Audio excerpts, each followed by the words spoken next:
Hey everyone, this is Natalie Ivey, the host of the HR Investigations podcast, and I'm devoting this episode to a topic that I've been getting a lot of mail on lately: how to take notes when conducting investigations.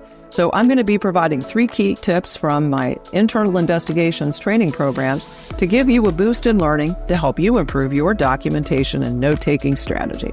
Welcome to the HR Investigations podcast, exploring the issues, challenges, strategies, and solutions. Sponsored by RPCHR and hosted by Natalie Ivey, an HR consultant, licensed PI, and author of the best-selling book, How to Conduct Internal Investigations, a practical guide for human resource professionals. And now, here's Natalie. Hey everyone, welcome to today's show. I'm Natalie Ivey, and I'm glad to have you with me on the HR Investigations podcast. So today, my topic is documenting the details, 3 key tips for investigative note-taking and documentation. One of the things that I get a lot of mail on is this topic. So I just decided to go ahead and devote this episode to it and share with you some very specific tips. And these are coming right out of the investigations training classes that I routinely teach for the HR profession. Here's tip number 1. You have to plan to work a case. What does that mean? Well, that means you need to first have a template of questions that you plan to ask interviewees. That means your complainant, your witnesses, and your subject, the person who's accused. You've got to figure out how you're going to also capture your answers. How do you do that? My first tip is really titled, Fail to Plan, and You Will Plan to Fail. And where that comes from is many years ago, back in 1993 to be exact, when I first learned how to scuba dive. I've been an avid diver for many years. Those of you who know me and have attended one of my training sessions live, you know that I love to talk about diving. That and dogs. Diving and dogs are kind of my 2 things, and cooking. But anyway, I digress. So back in 93, when I learned how to dive, one of the first things the instructor taught me was you have to plan your dive and dive your plan. In other words, you first have to get a game plan together. What type of diving are you going to do? Are you going to do a reef dive? Are you going to do a wreck dive? Are you going to do a beach dive? What's the water temperature going to be like? Cold. How cold? Will I need a 7 mil wetsuit with a hood? Or is it going to be like the warm waters of Florida in the summertime when the temperature is 86 degrees? That's all really important stuff because your dive is going to be different, and the amount of time that you're going to spend below the surface looking at cool critters like sea turtles and stuff and sharks and stoplight parrotfish and all the cool things I would love to go see. All right, but you have to have a plan. All right, so what my team and I teach when we're teaching investigations training is if you fail to plan your investigation, you're going to plan for your investigation to fail. And in other words, what I'm meaning here, and kind of taking it from my scuba instructor back in 93 and taking it from his playbook, what it means is that you're probably going to have more of the proverbial he said, she said types of cases because you really haven't put together a plan for how you're really going to gather your evidence. And what my team and I always teach in our training programs is the preparation process. And I refer also in my book, How to Conduct Internal Investigations, a practical guide for HR professionals, you can get that on Amazon, is a 12-step preparation process. And what that includes is not only having a template of questions, but it's also a 12-step process for how to prepare for work in a case, right? So it gives you a really great framework. And that definitely includes the preparation for how to do your documentation. Today, we're even doing writing clinics these days to help HR and employee relations and even ethics teams to improve their skills around this. So if you need some help with that, just reach out to me on the contact page on my website. You can go to rpchr.com, or you can just email my assistant. Her name is Madison Cox, and you can get to her madison.cox@rpchr.com for more information. Or you can reach out to me directly if you want to. And you can find me at natalie@rpchr.com. I get a lot of mail, though, so sometimes it takes me a while to turn it around. So Madison's probably your best bet. Now, there are many other reasons why you need a preparation process to work an investigation effectively, but in this episode, I want to be more specific around documentation. All right, so in working with an interview template, you've already thought about what you want to ask an interviewee and why. You know, and again, what kind of case are you working? Just like what kind of dive are you going to do? Reef dive, wreck dive? Are we doing a sexual harassment case? Is it conflict of interest? How many people are involved? Who's involved? Is it involving a manager and a direct report? All right, you've got to think about that. However, when you get further along in the case, it's even more critical that you prepare even further. So what is it that you're trying to corroborate? In other words, what did the complainant say, and what is it that you're trying to prove? If the complainant did allege sexual harassment, okay, and it's the boss, obviously we could be dealing with even a quid pro quo kind of scenario. Or did the complainant allege that her coworker is engaging in religious harassment? If so, when? And what are the details around it? Who else was around at the time who may have heard or saw what happened, right? So once you have these kinds of details, then that also allows you to formulate some other questions for additional interviews. So you can start with a basic template based on different case types, but then you're going to develop some others on the fly. All right, when you're asking interview questions, they need to be certainly more specific, so then you can do your note-taking and jot more specifics. Here's an example. So, Jessica, there was evidently a project team meeting on Monday at 3 o'clock that included you, Ethan, and Aisha. Is that correct? All right, once you get the response to confirm someone was present or overheard something, then shift to open-ended questions like this. When did you arrive at the meeting room?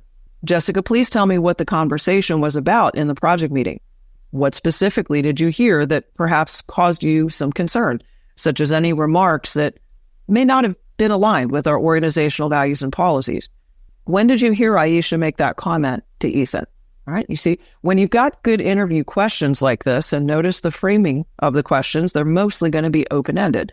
And then you're going to follow up and ask for more specifics, and then you're going to get more specific responses, all right? And so that means also with your note-taking, you've got to be ready to capture that. So that means either you're working with a laptop or you have a scribe who is working with you. If you're someone who really does not keyboard very quickly, then I would say work with a partner. If you're going old school and taking handwritten notes, in another one of my episodes, I talked about the note-taking a little bit more around just jotting it down.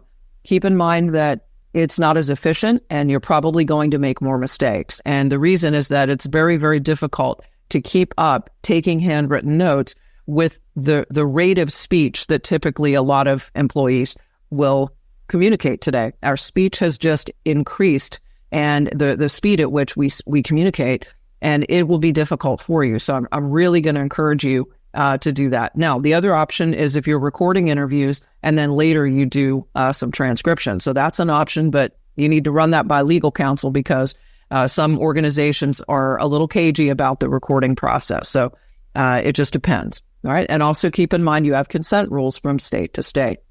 Moving on to key tip number 2, interrupting.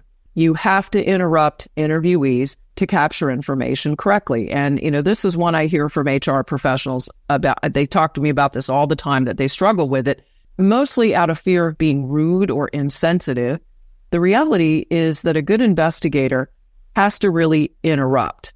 You do. You have to interrupt because sometimes you have people who will just prattle on and on and on. And, they start out in Cincinnati and they wind up in Honolulu with their conversation. Come on now. It's important that you stay on track and also that you work efficiently. We do not have all day long to interview just one person. We've got busy calendars. So you've got to work efficiently and interrupt. Okay? And this is also to ensure the accuracy of the information. So one of the things that I really think is important is at the beginning of the interview is setting expectations that you are going to be documenting and that you may have to stop and start quite a bit. And setting expectations for interrupting to make sure that you are capturing things accurately. So by setting the expectations later when you do, it isn't such an abrupt screeching halt, and you've already clarified the reason, the why behind it, if you will, with the interruptions. And you can say something like, Aisha, I understand you want to get into some discussion here about the VP's decision to cut funding for the project.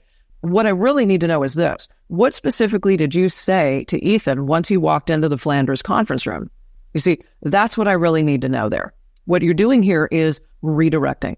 And often, especially subjects, those who are accused of wrongdoing, they will deflect your question and go off on tangents. They want to talk about a ton of irrelevant things.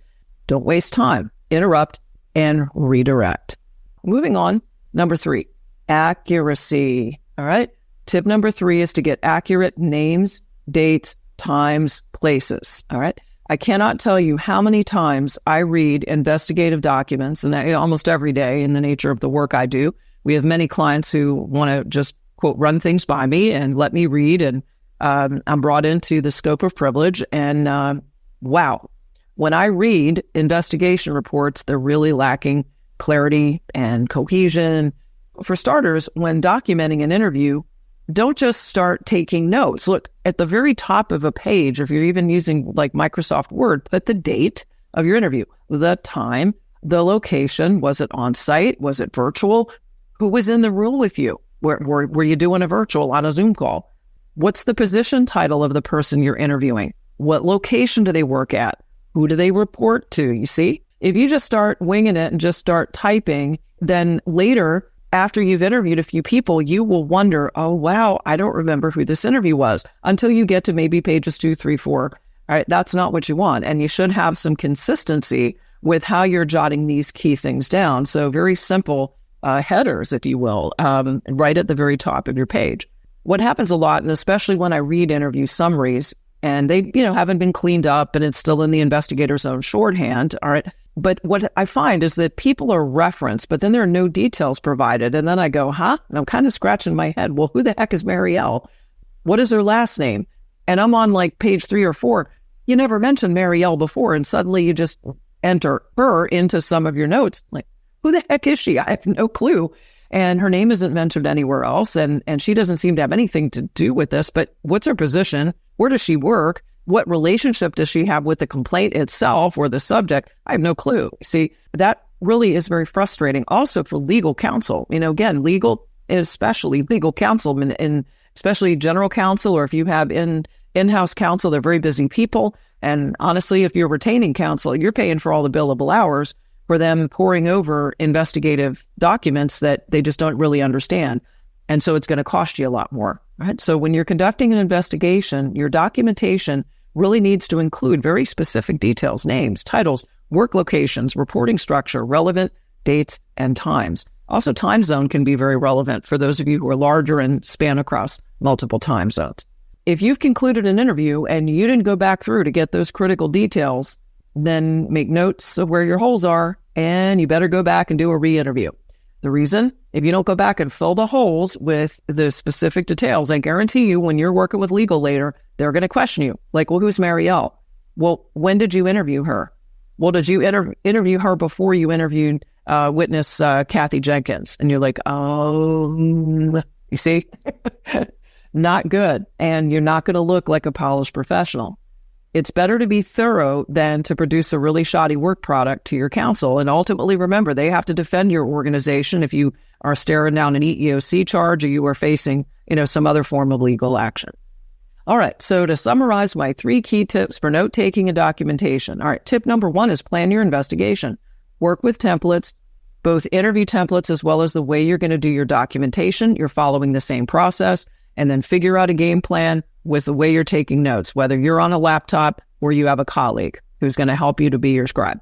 Tip number 2, be prepared to interrupt. Redirect your interviewees so you're capturing accurate information in your notes, and don't be afraid to do it.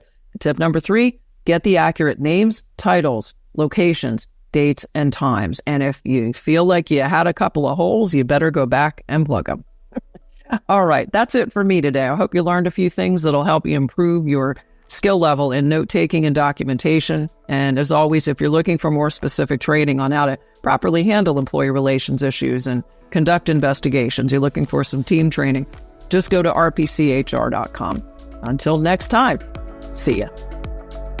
Thanks for joining us today on the HR Investigations Podcast. Be sure to subscribe, like, and share the show with any colleagues who will benefit from our strategies and solutions. For free bonus resources, simply visit hr-investigations.com. And remember, if you'd like some help with improving your investigative skills, or if your organization is in need of an external investigator to help with a case, please get in touch with us. Thanks for listening, and we'll see you in the next episode.